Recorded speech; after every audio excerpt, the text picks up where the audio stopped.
Hello, everybody. Good evening. Thank you so much for your enthusiasm.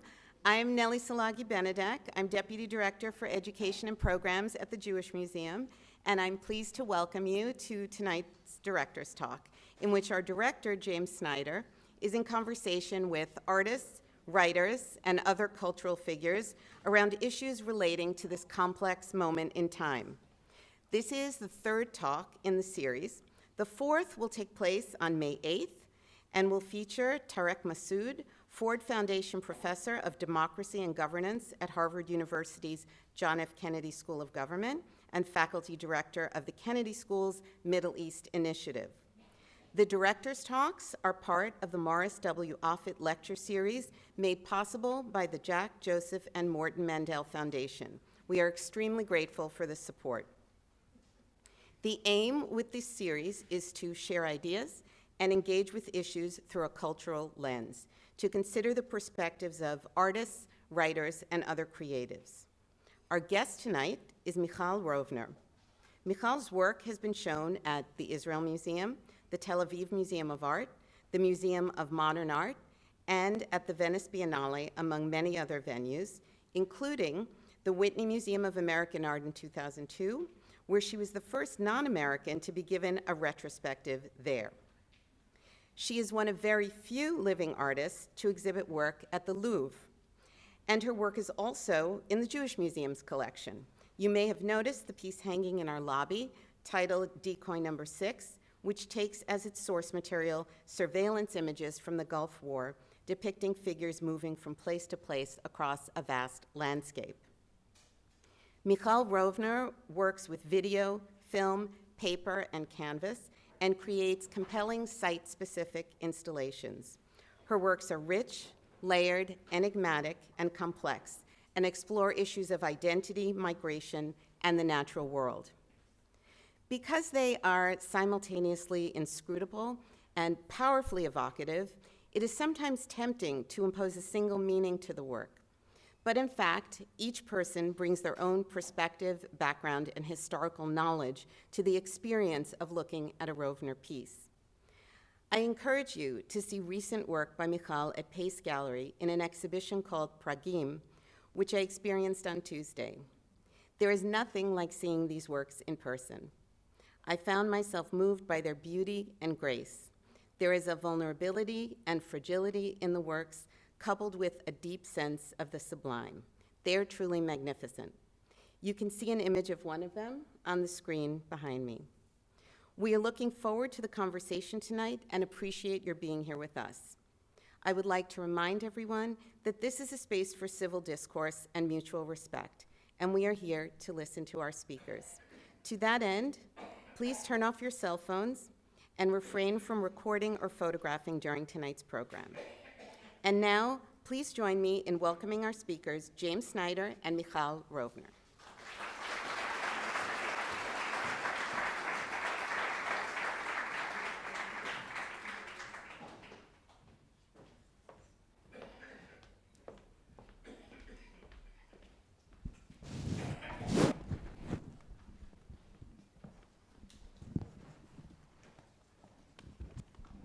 Good evening to all of you.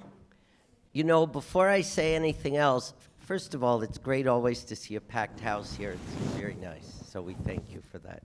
But before I say anything else, Nellie, where have you gone? You know, Nellie, who is our Deputy for Education, is shepherding this talk series, and she's really doing a fantastic job. So,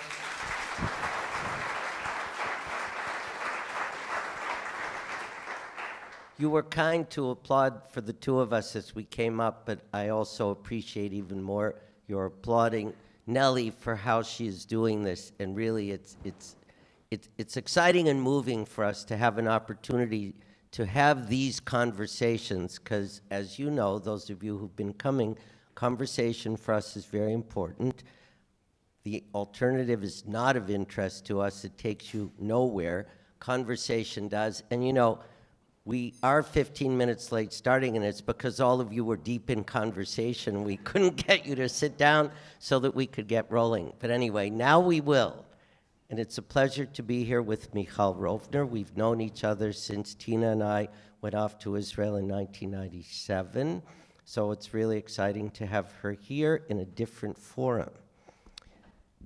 Many of you have been coming to this series. You know that this is the third in this series of conversations where we felt that it would be important for the Jewish Museum and this stage really to be a platform for dialogue in these complicated times, not to come here to shout at each other, not to come to talk about politics, but to look at the state of the world through a cultural lens and to do it with artists, writers, all different kinds of creative figures in the cultural world. Many of you came when Ruby Namdar started the series with us. You'll remember he's Israeli-born, but of Persian heritage. And what was amazing about him was the way that his whole spirit absorbs the 3,000 years of that heritage when he writes fiction and nonfiction today, embracing everything from ancient times to the present, looking at Jerusalem, looking at Israel, looking at the world. And then Zoya Cherkassky last month, many of you came to see her installation here, which was such a moving and gratifying experience for us, inaugurating what is becoming a series of opportunities for us to show the work of artists responding to the moment. And in her case, as you know, she was responding to October 7, but also showing the work of artists responding to times in the past, which also have the kind of complexity that we're all experiencing today. I know a fair number of you personally. You know that I'm starting just now my 6th month here at the Jewish Museum. I started after October 7, and not to reflect at the moment on October 7, for me, this has really been about thinking about the role of this museum and how this museum wants and needs to tell stories about our culture, about Jewish culture over the last 3,500 years, wandering in the global diaspora, resonating with cultures around us, being influenced by them and influencing them, and really telling a story which is not just about Jewish culture in isolation, but Jewish culture in resonance. And this is a message that relates not just to us, but to all cultures. And in moments like the one that we're experiencing now, to have this focus couldn't be more important. And you know, we need to think about what the role of museums is today.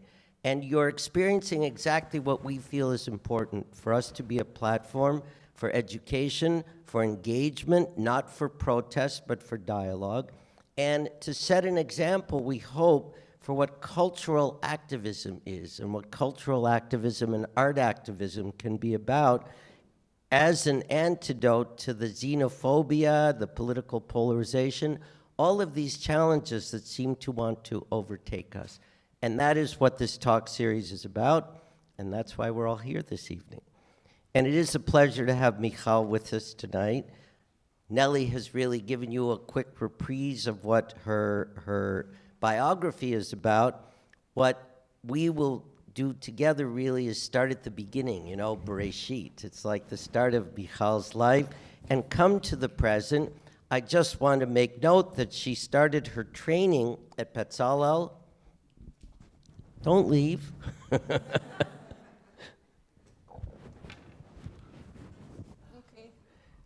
She started her training at Petzalel in photography and fine arts. I think she finished in 1985. Her work at the beginning really was with photography and then migrated over time, embracing film and video work. She was born in Tel Aviv. She did come here in the late 1980s. Today she lives on a stunningly beautiful farm in a stunningly beautiful landscape near Jerusalem. And Michal, before we go anywhere else, tell us about the beginning. Tell us about your early life, and don't fast forward, but take us from there to how you really started your focus in creative making. You mean from the very beginning? From as early as you like, it's up to you. I grew up in a simple neighborhood with a lot of fields, with fantastic parents who loved people, were very kind to all our neighbors, that most of them were Holocaust survivors, and my parents were not. So that was something there. We always had animals, dogs, cats, a crow. My brother has a snake. So it was this kind of, they were equally beloved. And I made a lot of research in the fields because I was a bad student and often running out of the school to my own thing.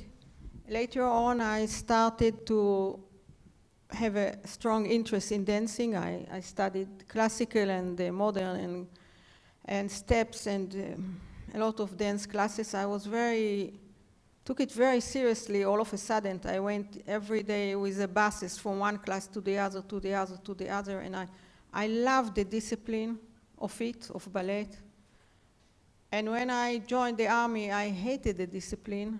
And the school, I hated the discipline, but I did love, the absolute precision of the ballet, that kind of aesthetic. I was ready to obey it.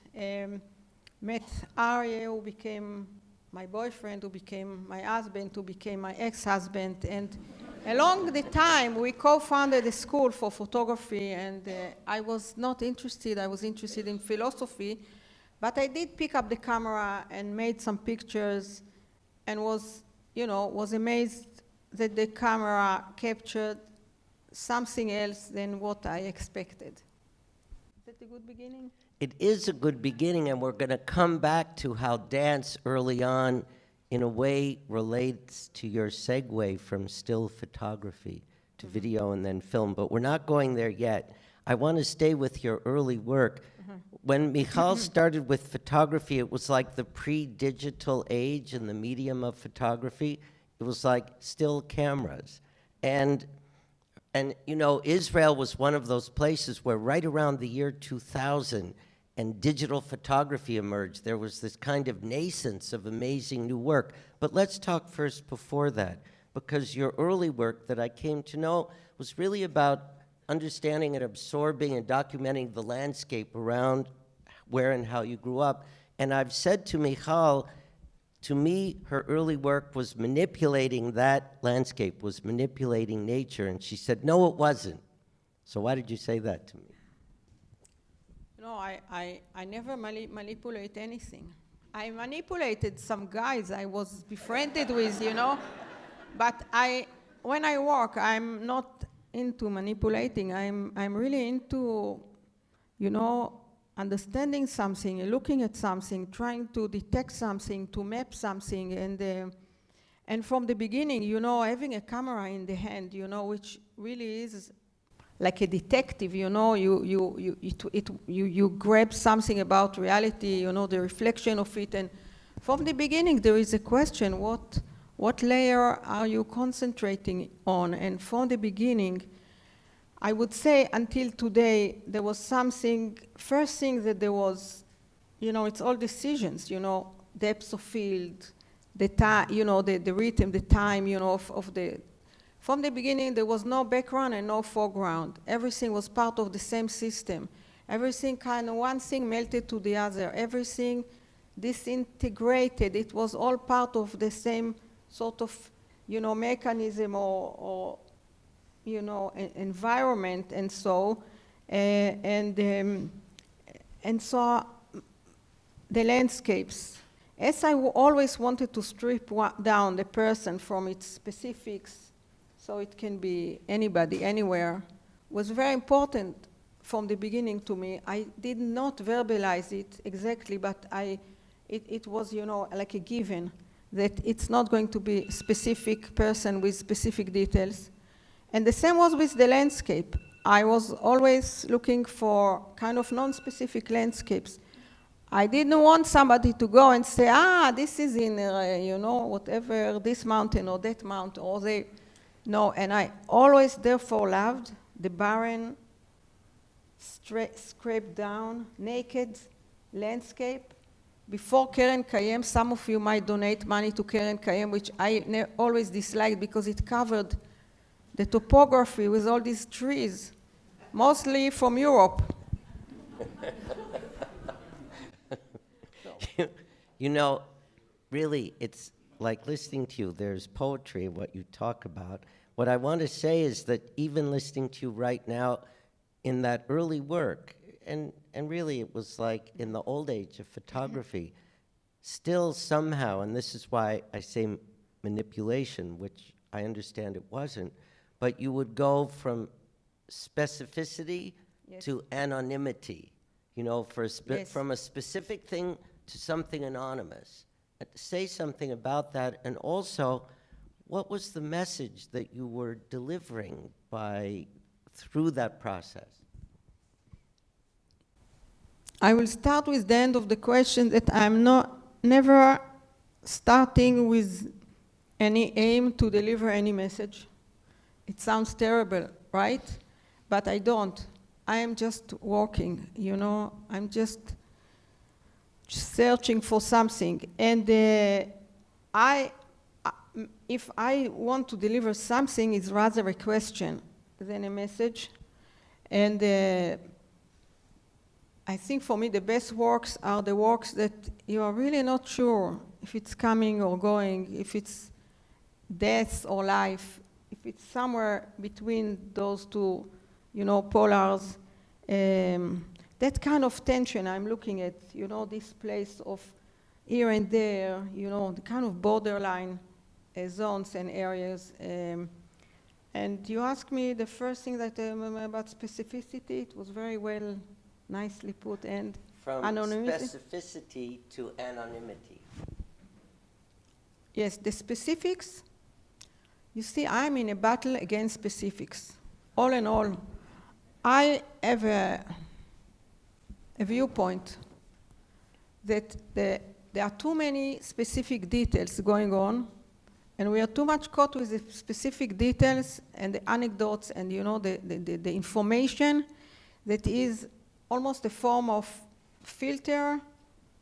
You know, where is the truth? Is it in the details of the specificness, or is it below? I always look for something below, you know, the surface, the facts, the narrative, et cetera, and so I think that with having so many details, we are in somewhat losing a sense of the feeling of what is really going on, even the feeling, the notion of what is going on, because I myself, I love to read the specifics. Don't get me wrong, you ask me, you know, I give you all the specifics, but then I try to forget them. I'm looking for, in my work, for something under the specifics. And I think also in your work, you're giving your viewers the opportunity to find their own message and to put their own specificity back into the work. Exactly. Because it's, you know, when it's specific, oh, it's this one or it's that one, you know, it's, oh, that's a French person in the Riviera, that's this. But, you know, when it's not specific, when it's so reduced the way I like to do it, when it's just few pixels of something, that I always try to see how many pixels do you know you need to identify that it's a person. And at that point, when it's so unspecific, it actually can be you too. And you can believe that it's you, almost.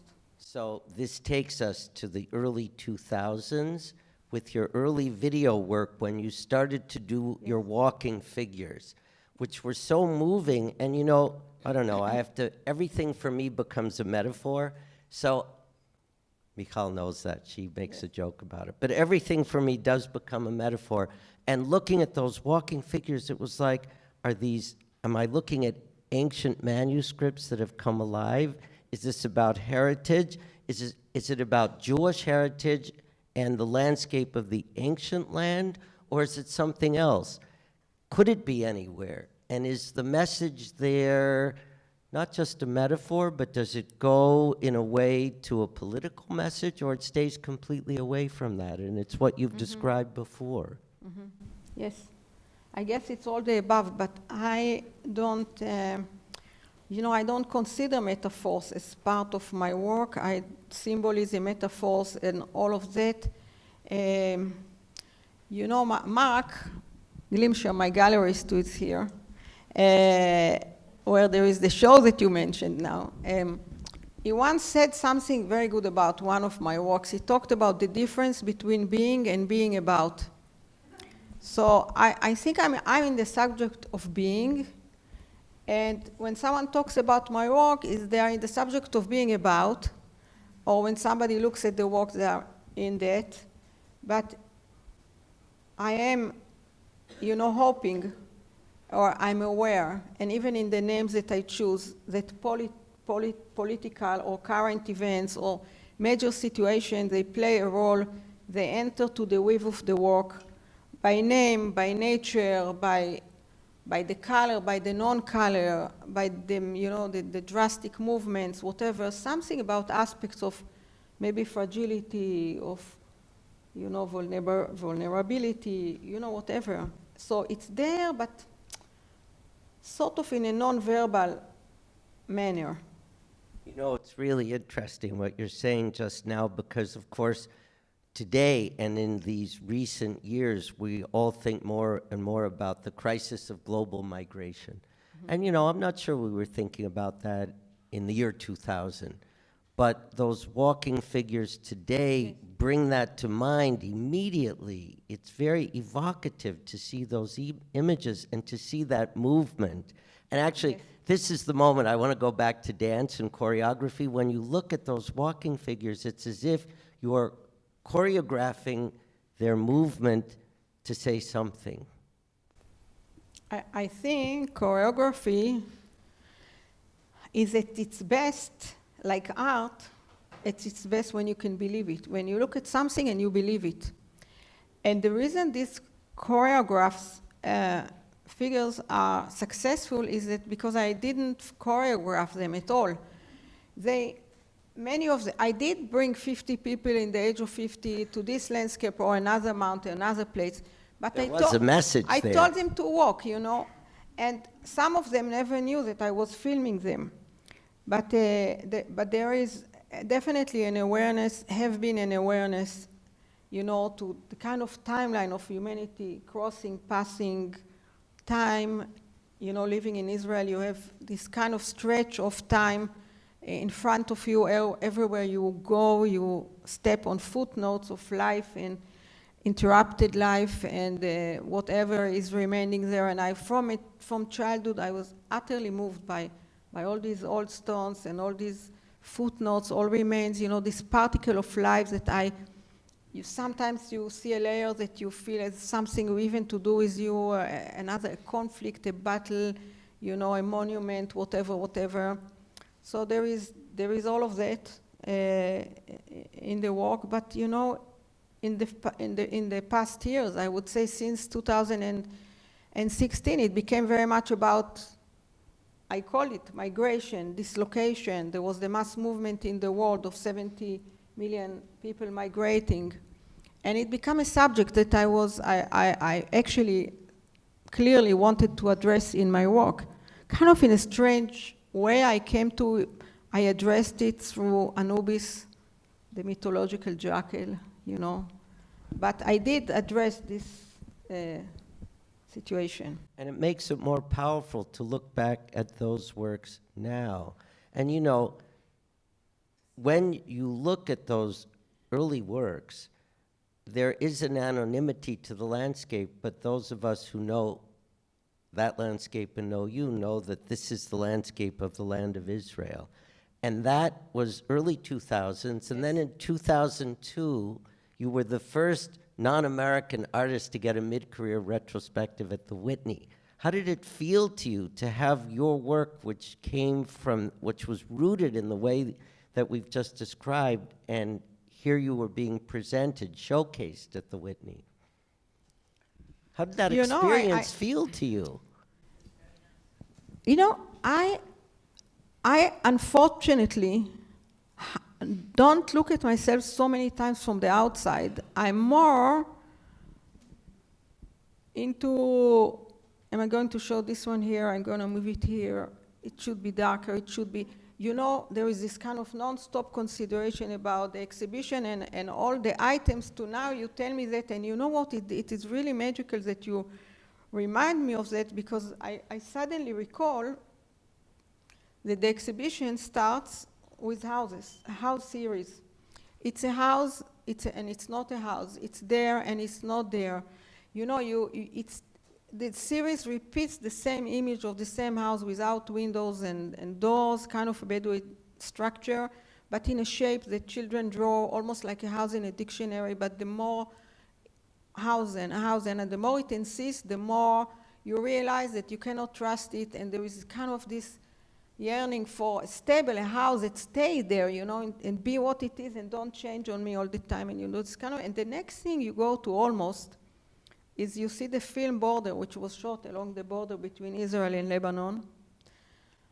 And you know, and there is this and that, and there was this kind of war and, you know, fact and fiction, and also war and aesthetics together, meeting place between an artist and a general viewpoint on the border. But it ends with what you described, the rows of people, which was the last work I made specifically for the show, 30,000 figures walking in a room.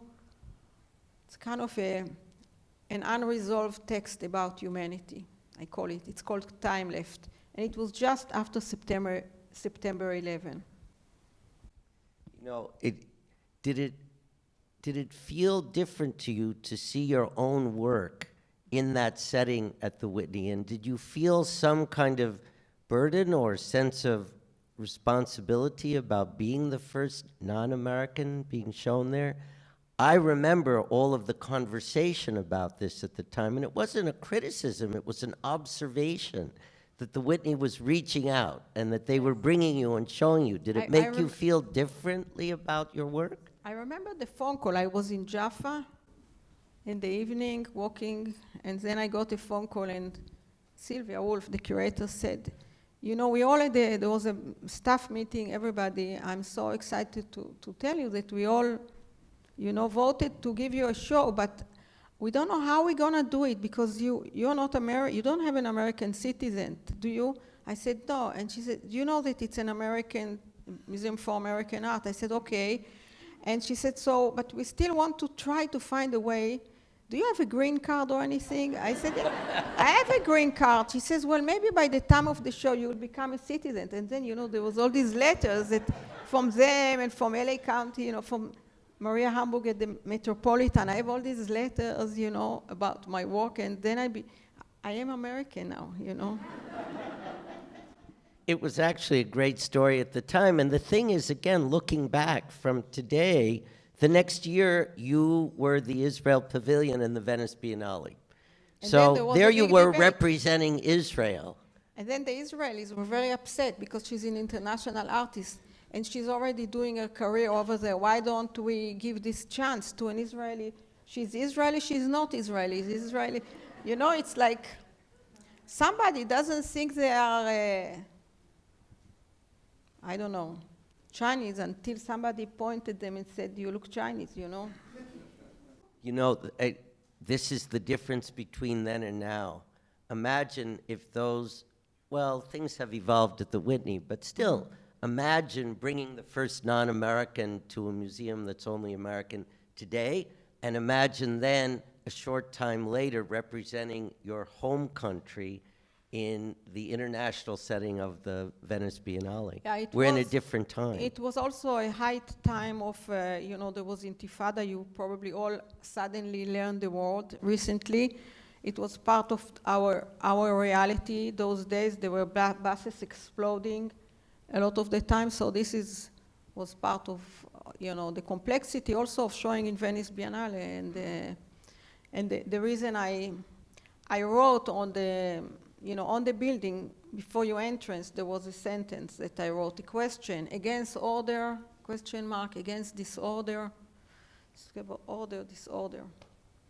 And really, today, it would be a different story. Yes, yes. For now, it will change.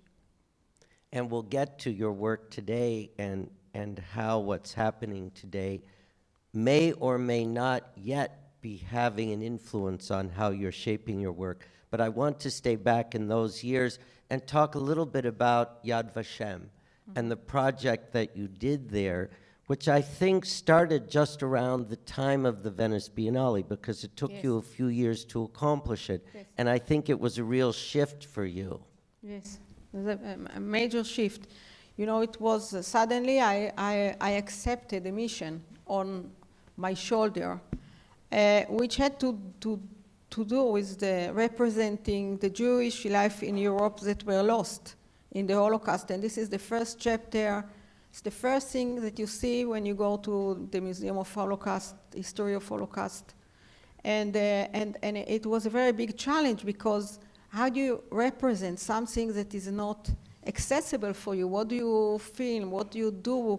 Where do you start even? And it took me about a year to realize, studying even the shape of that museum that ended with a landscape to Jerusalem, a long corridor, triangle corridor. I decided to start the journey in the museum with a landscape of the Jewish life in Europe, and I called it Living Landscape, and gather hundreds of pieces of footage. And so it was the first time that, you know, because of this problem, I found a solution was a very difficult solution, to make a collage out of hundreds of pieces and that it would move like a scroll. And it was, maybe going back to this moment now, after 3 years of work that the studio was closed for visit. I didn't go anywhere, no bar mitzvahs, no dinners, no weddings. I was not interested. Also, it was a good excuse, and that's what I was doing. And at the day, we projected it in the museum in real scale, which is 11 meters high. And we all stood there. We all saw it all the time, me and the team of Yad Vashem, the directors and everybody, like, in that context of Jerusalem, of that cold Jerusalem in the evening, and the text, the Holocaust, and seeing those people, I suddenly heard myself, and everybody started to cry. I said, oh my God, and I suddenly heard myself asking myself, how did we let it happen? And it was a very strange question, not logical at all at the time, because I did not live at the time, and none of the people lived at the time. But yes, you know, it was a very valid question for us being part of humanity. How did we let it happen? You know, of our responsibility, strange responsibility to this time, to other times, or what we assume is our responsibility. And kind of this work really changed me as a person and as an artist. I was not interested to get away from details, but to recover and to find all the very possible particles of life that were there. When you spoke earlier and you said that when you would do your work, when you would start new work, when you would just begin a fresh creative initiative, you wouldn't think about what its purpose was.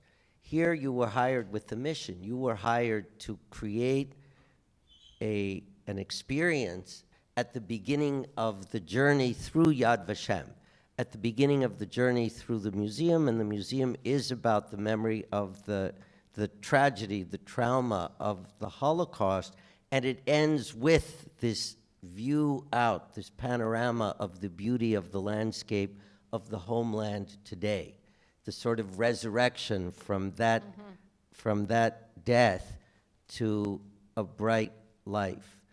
And it has to have been very moving to have done that. And as you describe, it was. In a way, it changed you, and it changed the way you do your work. I want to fast forward to the current moment, though, because we are experiencing this moment where there's been a trauma, there's been a tragedy, there's been a violation of the humanity of life in that homeland. Yes. And we are out in the diaspora thinking about it and trying to absorb it and also trying to address it. But there is a there and there is a here, and this trauma happened there. I know that you've been thinking about this. Do you want to say something about it? I've been in it.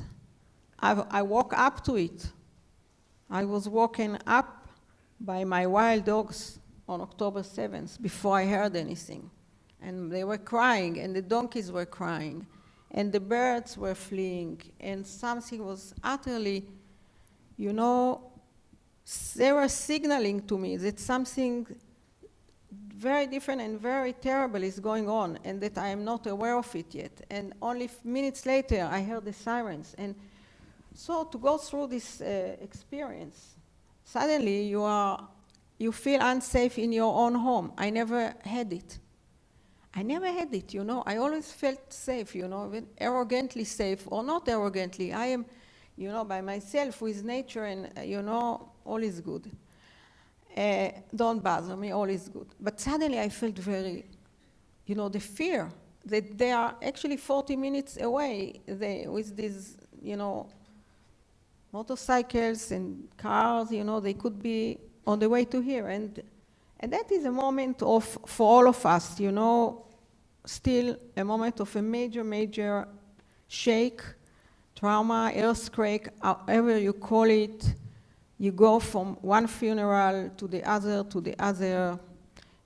I'm running to get water, I'm running to get, you know, whatever, matchlights, you know, everybody's getting a fence, you know, I'm starting to build a shelter. I never thought I would build a shelter. I'm busy with the shelter and the metal and how the door should close and all this kind of new consideration that, you know, you think, you talk about diaspora, people in Israel. Yes, we did have this war, and this war, 73, was not a joke. I've experienced many wars in my life, but there is something about this one that is, you know, is very hard to take. While there was this, you know, and still, hostages. I'm so involved with the story of the hostages, you know, in my work.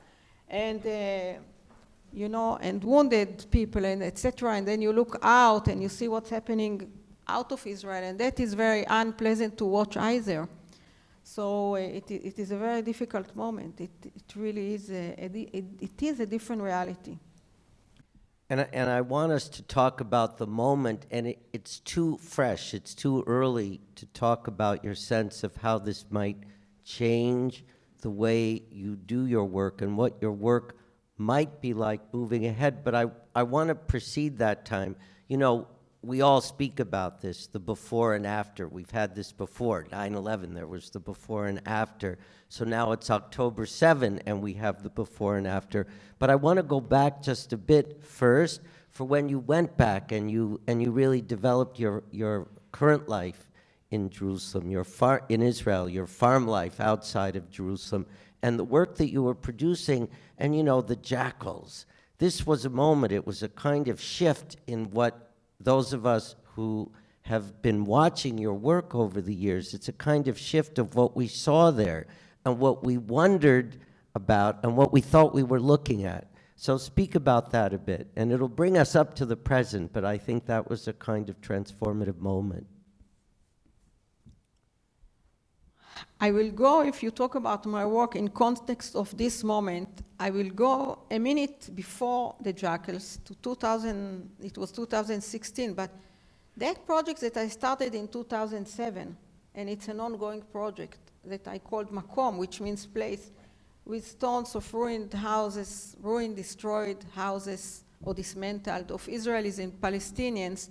And that is really very poignant for this time, because, you know, it was my desire to work with Israelis and Palestinians to use pieces of stones that were part of houses that I will never know the biographies of, and to put them together like a mosaic of Bethlehem, Hebron, Jerusalem, Haifa, Galilee, you know, and Israelis and Palestinians needing to trust each other, to put them together, to combine them together, a long process, kind of heavy Sudoku, 60 tons, 17 tons.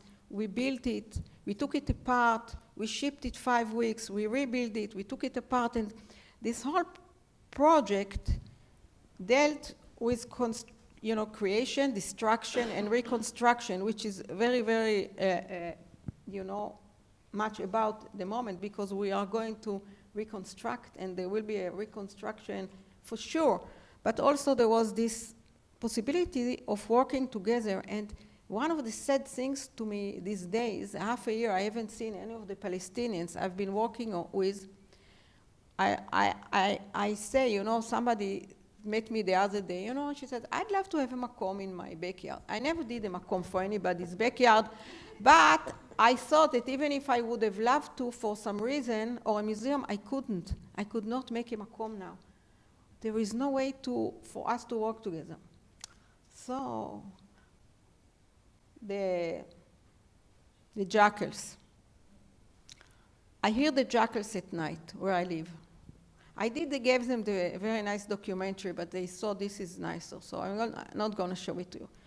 I hear the jackals at night, and you know, it is something very interesting to me about reality. There is always reality, and there is another parallel reality.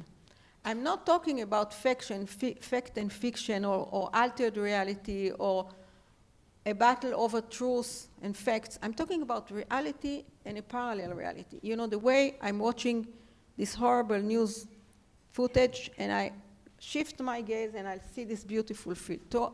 So I'm in the kitchen and there is the, you know, and everybody doesn't like, you know, they're in the dark, I'm in the light, it's okay. But there are jackals out there. I'm afraid of them, they are afraid of me, so they only come out at night. It kind of made me think of this, in a strange way, of these refugees, the strangers that come from Africa, from Syria, all these dark people suddenly invaded Europe, and Europe was so afraid that it will become dark or something, or will change, or whatever, and then I decided to go out to the field, to the dark, to the night. It was a night period. I wanted to meet the other, the stranger, the maybe terrorist or whatever. And, you know, after so many days and days and days, and weeks and weeks and weeks, I finally had their trust. They trusted me and I trusted them, and it was a moment of revelation. And the way they looked, they reminded me something. They were very small and non-special, but I was like, oh my God, you know, there's like the way you fall in love with something. Oh my God, they are so amazing. You know, there was like a magic moment. And then I recalled there was Anubis in mythology who was in charge of was the gatekeeper between life and death. They kind of all came together, you know, the life and death of displacement, of refugees, of others, the strangers. And You know, I have to tell you something you just described. Talking about your jackals, you just described what a metaphor is. yes? Uh-huh. I think you now get it. So maybe I'm good at metaphors. That is a metaphor, and that is what is so powerful about those images of the jackals. And that is in 2016 when we all first saw them. It was riveting to see them. It was riveting. And no one knew exactly what you just described, but you sensed it and felt it looking at those images. And, you know, this is like a great segue to talk about Pragim, to talk about your current exhibition at Pace Gallery. Has everyone been there? It's there for another week. If you haven't been there, you got to get there. Really, Mark, thank you for doing this exhibition. It's stunning. So this exhibition opened. I had the privilege to be in Israel for the first time, actually, since October 7 last month, and I was leaving the day that the exhibition was opening. So I went the day before. Darcy Alexander, our chief curator, and I went down to see Michal and Mark and Arnie and Millie. And, you know, really, I went in, talk about a metaphor. I went in, you can't imagine, for those of you who haven't been there, how stunning these images are. They're moving photographs, is that how we want to say it? Maybe paintings, maybe photographs, maybe flowers. But they move. Yes. They're not still. You see that you're seeing what might be my favorite diptych among these works, but they're all quite stunning. And we went in, and, you know, obviously there's a metaphor there because they are poppies. Pragim are poppies. And we went in, and the first that I saw, the the poppy itself was bright red. It was this red. That's why I'm wearing this tie. And I thought, those are absolutely amazing. But immediately what I was thinking about was how riveting they were because they were red, but how much they were like expressing the violence of what we understand just happened in the south of Israel. And as I moved around, I came to these finally because they're monochrome, but they're iridescent, and you look at them, and is that a poppy? Is that a flower? Is it a petal? Is it a butterfly? Is it a moth? What is it, an apparition of some kind? What is it? And they are unbelievably deeply moving. So you have to talk to us about why you picked this image and the way that you use it throughout the works in the exhibition. In my field, I have poppies in a certain period of time, which is exactly now, in March, when I opened the show, they started. I started to pay attention to them. I always loved them, but to pay attention, to decide that there is something there. It was during COVID, 2019 to 2020, when I stayed a long time, and the way, you want a metaphor here. If I pick it, cut them, I like to put them in a vase, just a flower or two. They very quickly, the head fall down, they don't last. If I take them with the root, they die. If I take them with the earth, they die. If I give them water, they are fine. If I don't give them water, they're fine. But they don't like to be dislocated. But that's a story. There are metaphors for many things, for laws, for, the Flanders fields, drugs. But I like the shape of them. They look to me like there is this red head and kind of like a figure, almost. So I started to work with them, and I couldn't figure it out because they remained flowers in the field. And I didn't want it to be just about flower. I remember the first year I moved to New York, I went to the Met and I saw the Morandi show. Incredible show. I didn't know as much as I know now. And I saw it and they were beautiful, this beautiful pottery.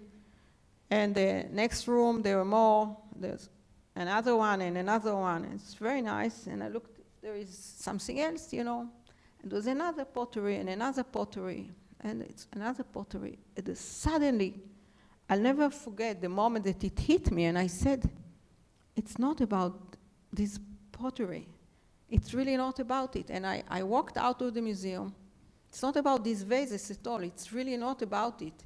And I remember I walked out of the museum, and I couldn't get into a taxi because I didn't want to dilute that experience, and I kept walking about 100 streets. I don't necessarily love to walk if I can take a taxi, and I kept walking. And so you could say the same about the poppies. I couldn't figure out what to do with them. A year ago, I started to be able to make something out of it. And they were pretty, flowers, nice prints, kind of whatever you can say about them. I don't, I never exactly verbalized. And then October 7th, I had a show scheduled, and it was supposed to be poppies. And what do you do as an artist, as a poet, as a writer, when the war starts? Do you keep painting flowers? Or do you do something else? What do you do, So I did do something, a work for the refugees, and another work in Jerusalem, in Tel Aviv, in New York. I did do something for the memorials. I was asked, I was called to do something I did. But then, there was hardly time left. What do I do? But I did keep working on the poppies.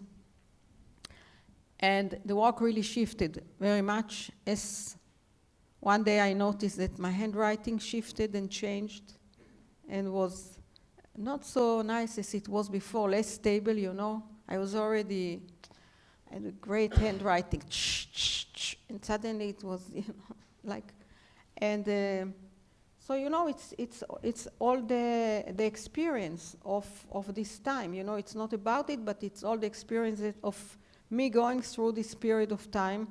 And I think you can see it very, maybe more clearly in the two of the works. One of them is the black field, which gives you a viewpoint like you are below, like everything is, like almost like ash, almost like after a fire or something, and you don't even see the head, the flowers, they are cut above you. And that's, one of the rooms, and the other room is the red field. And the red field looks like, at moments beautiful field of flowers, but then it looks like a battlefield or whatever. So, roadmap. People don't know I call it roadmap. When you will go, there is a long work. I call it roadmap. It starts, it's almost like a scroll, like an Egyptian scroll, or you talked about it then.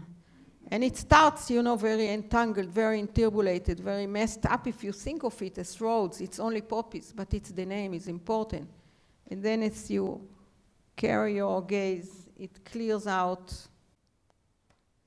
Yeah, actually, and that work is like the intersection of the Egyptian Book of the Dead and the Dead Sea Scrolls. It is very moving to look at it and see that.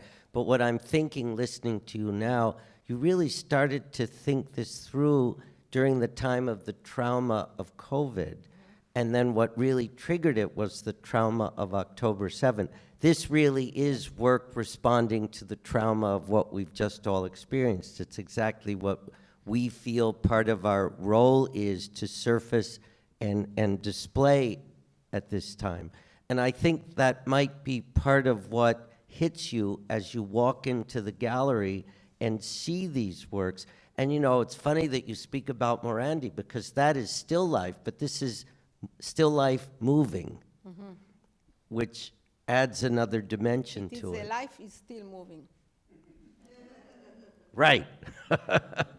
And so, okay, not to stick to this metaphor thing, but poppies, okay. poppies. Go for it. See, you learned something. Poppies are a metaphor. They're a metaphor in many cultures. It's true. And, we all do know that there was a protest intervention at the gallery the first evening that the gallery was open just publicly, not as an opening event. And there was an allegation that you were co-opting a metaphor. Yes, stealing a metaphor, yes. So talk about that. What was your response to that?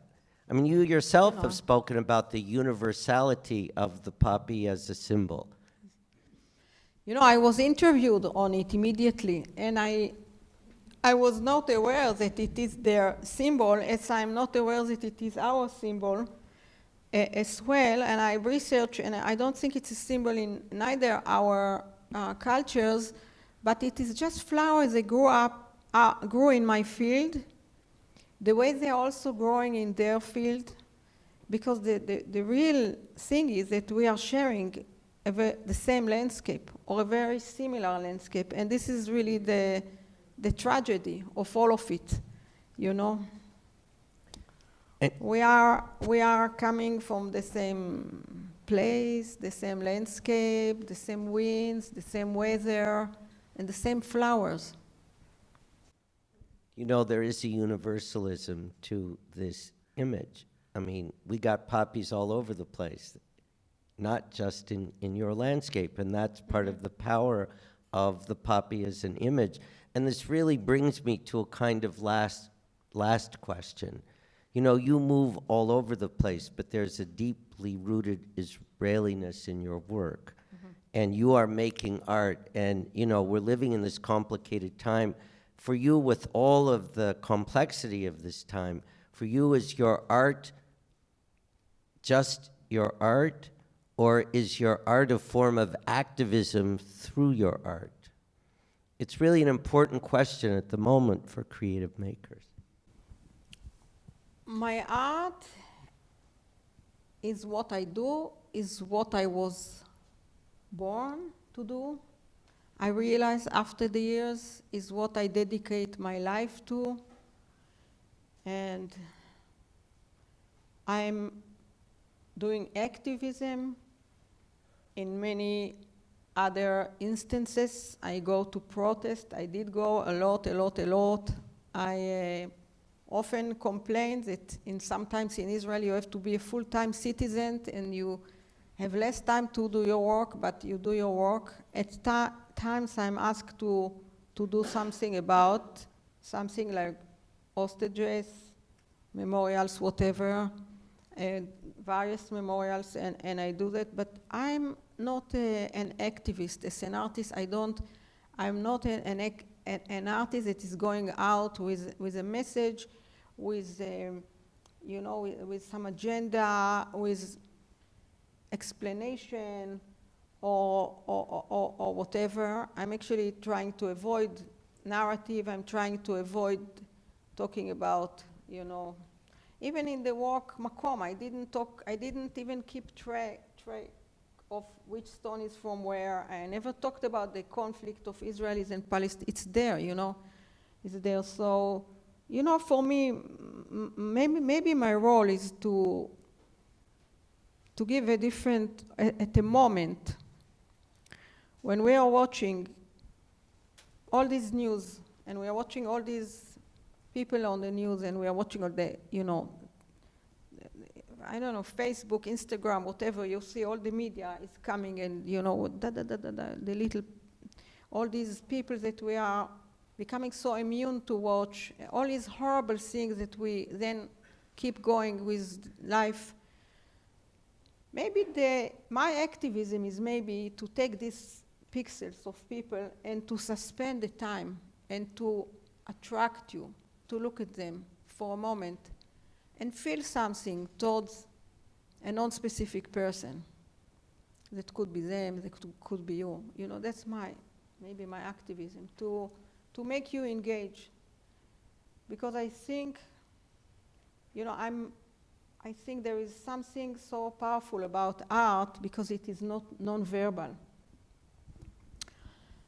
And we are so much in the world of verbal, and there is, especially nowadays, there is such a battle over truth. There is no commitment to truth. I mean, in my work, I think artists are very committed to what is, to a truth,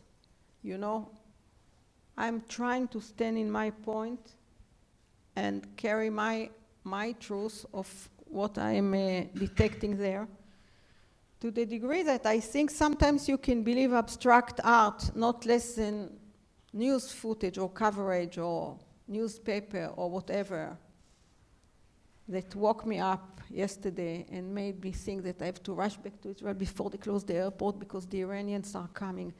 So, there is art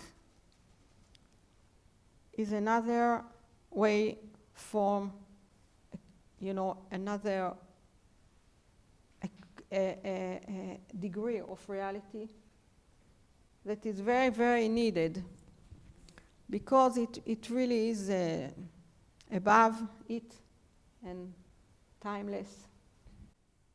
I think this is a beautiful way to end this conversation. What you've just said makes me realize it's not that when you did, for example, Pragim, you wanted to deliver a message, but you're giving viewers the opportunity to take a message from the work, which can help us understand the complexity of the times that we're living in. And for that, we thank you. And I thank you for this conversation.